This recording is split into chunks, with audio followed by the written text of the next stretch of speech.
بسم اللہ الرحمن الرحیم۔ ایک صاحب نے مزارات کے متعلق سوال پوچھا ہے کہ مزارات پہ جانا کیسا، وہاں جا کے نظر و نیاز ڈالنا، وہاں جا کے ان کو وسیلہ بنانا، عورتوں کا مزارات پہ جانا، ان سبھی کے متعلق یہ ہے کہ حضور صلی اللہ تعالیٰ علیہ وسلم کی تعلیمات ہمارے سامنے ہیں، ان پر عمل کرتے ہوئے اگر ہم مزارات پر جاتے ہیں تو اس میں کوئی بھی حرج نہیں۔ اور حضور صلی اللہ علیہ وسلم نے خود ارشاد بھی فرمایا ہے کہ پہلے میں تمہیں قبروں کی زیارت سے منع کیا کرتا تھا، اور اب میں تمہیں اجازت دیتا ہوں کہ تم زیارت کرو، کہ اس سے دل نرم ہوتا ہے اور آخرت کی یاد تازہ ہوتی ہے۔ مسلم شریف کی روایت ہے۔ اور حضور صلی اللہ علیہ وسلم خود بھی شہدائے احد کے مزارات پہ ہر سال تشریف لے جایا کرتے تھے۔ آپ اپنی والدہ ماجدہ کے مزار پہ تشریف لے جایا کرتے تھے اور وہاں جا کے گریہ فرمایا کرتے۔ مسلم شریف کے اندر یہ روایت موجود ہے۔ اسی طرح امام بخاری علیہ رحمہ نے بھی اپنے استاد امام ابن ابی شیبہ سے روایت کیا ہے کہ حضور علیہ السلام ہر سال شہداء احد کے مزارات پہ تشریف لے جایا کرتے تھے۔ اسی طرح امام فخر الدین رازی علیہ رحمہ آپ فرماتے ہیں کہ حضور ہر سال شہداء احد کے مزارات پہ تشریف لے جاتے، اور پھر آپ کے وصال کے بعد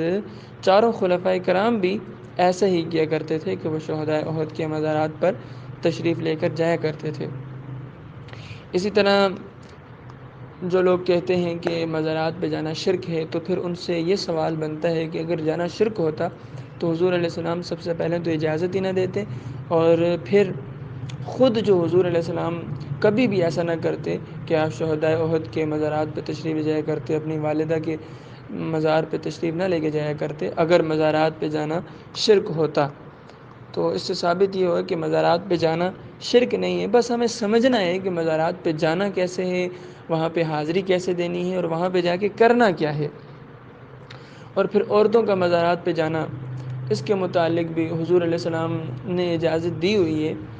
مطلقاً اجازت ہے۔ حضور علیہ السلام نے جب فرمایا کہ میں تمہیں اجازت دیتا ہوں اب تم زیارت کیا کرو، تو اس میں خالی مردوں کو مختص نہیں کیا۔ حضرت عائشہ صدیقہ رضی اللہ تعالیٰ عنہا آپ جایا کرتی تھی جنت البقیع میں، اپنے والد محترم کے مزار پہ جایا کرتی، حضور علیہ السلام کے مزار پہ جایا کرتی۔ تو اب کے دور میں جو ہے، جو دور چل رہا ہے فتنے کا دور، اس دور کے اندر علماء کرام نے منع کیا ہے احتیاط کے پیش نظر اور فتنے کے پیش نظر کہ عورتیں گھروں سے باہر دور مزاروں پہ نہ جائیں، کہ ان کی عزت کا مسئلہ ہے۔ اور دور حاضر کے جو لوگ ہیں ان سے آپ سبھی لوگ واقف ہیں۔ اسی وجہ سے امام احمد رضا خان فاضل بریلوی علیہ رحمہ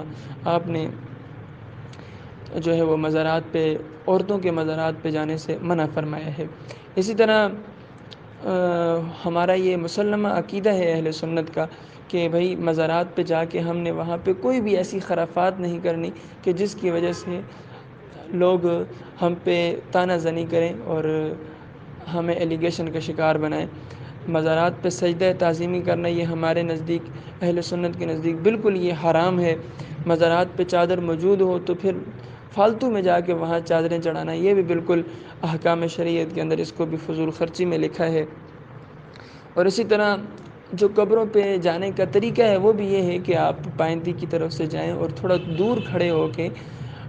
بغیر چومے قبر کو ان کے لیے ایصال ثواب کریں، اور پھر وہاں سے آپ پلٹ آئیں۔ نہ قبر کو بوسہ دیں، اگرچہ بوسہ دینا جائز ہے لیکن فتنے کے پیش نظر جو ہے آپ نہ دیں بوسہ۔ خاص کر جو ہمارے بڑے سجادہ نشین ہوتے ہیں ان سے بھی یہی عرض ہے کہ وہ قبروں کو بوسہ نہ دیا کریں۔ ان کو دیکھا دیکھی پھر لوگ جا کے وہاں پہ سجدے کرنا شروع کر دیتے ہیں، اور عورتیں جا کے پھر اپنے بالوں کے ذریعے سے جھاڑو لگاتی ہیں، بڑے عجیب و غریب قسم کے وہاں پہ جا کے رسم و رواج شروع کر دیتی ہیں۔ اس وجہ سے ہمارے علماء کرام نے فی زمانہ کی جو خواتین ہیں ان کو مزاروں پہ جانے سے روکا ہے۔ ہاں اگر اپنے والد محترم کا مزار ہے، گھر کے قریب ہے تو وہاں جا سکتی ہیں، دور کا مزار بھی ہو تو باپردہ رہ کر اپنے ساتھ کسی محرم کو لے کر جانا چاہیں تو پھر جا سکتی ہیں، وگرنہ عورتوں کو احتیاط کے پیش نظر ہمارے علماء کرام نے مزاروں پہ جانے سے منع کیا ہے۔ اسی طرح جو لوگ ہم پہ اعتراضات کرتے ہیں تو آپ دیکھیں، اگر کسی مزار کے اوپر حاضری کرتے وقت آپ دیکھیں کہ کوئی بندہ مزار کو سجدہ کر رہا ہے، یا وہاں پہ طواف کی شکل بنا رہا ہے، یا کسی مزار کے احاطے میں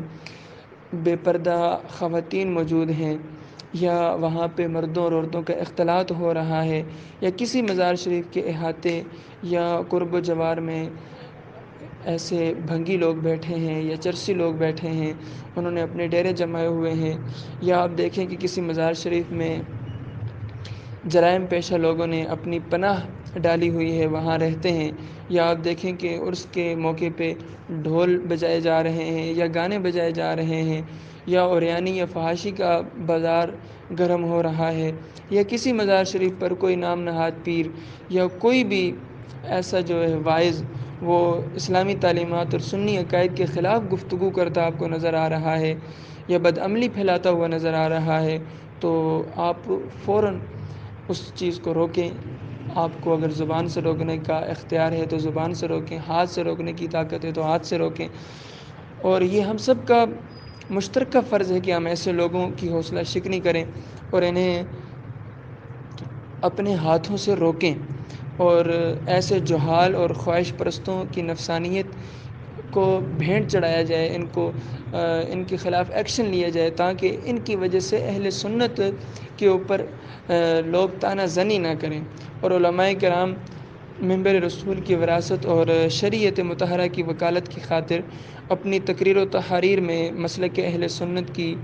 ان بدخواہوں کا مزید شدت سے رد کریں، اور عوام اہل سنت کو بھی ایسے کار خیر میں حصہ لینا چاہیے۔ تو مزارات اولیاء پر جانا فی نفس ہی جائز ہے اگر شرعی اصولوں کے مطابق جایا جائے، اور وہاں جا کے آپ ان اولیاء اللہ کے نام کے وسیلے بھی پیش کر سکتے ہیں کہ اے اللہ، ان اولیاء اللہ کے وسیلے سے ہم تو اس سے دعا مانگتے ہیں کہ تو ہماری جو ہے وہ نیک کاموں کو پورا کر، تو اس میں بھی کوئی حرج نہیں ہے۔ ہاں، اگر آپ خاص ان اولیاء کو اپنا مدعو بناتے ہیں اور کہتے ہیں کہ یہی ہمارا سب کچھ کریں گے، تو یہ بالکل غلط ہے۔ آپ یوں دعا کریں کہ اللہ تو اس اپنے نیک بندے کے وسیلے سے ہماری مشکلوں کو حل فرما، تو یہ بالکل جائز ہے، اس میں کوئی بھی حرج نہیں ہے، چاہے وہ زندے ہوں یا چاہے وہ اس دنیا سے چلے جائیں، دونوں صورتوں میں وسیلہ بنا کے دعا مانگنا یہ بالکل جائز ہے۔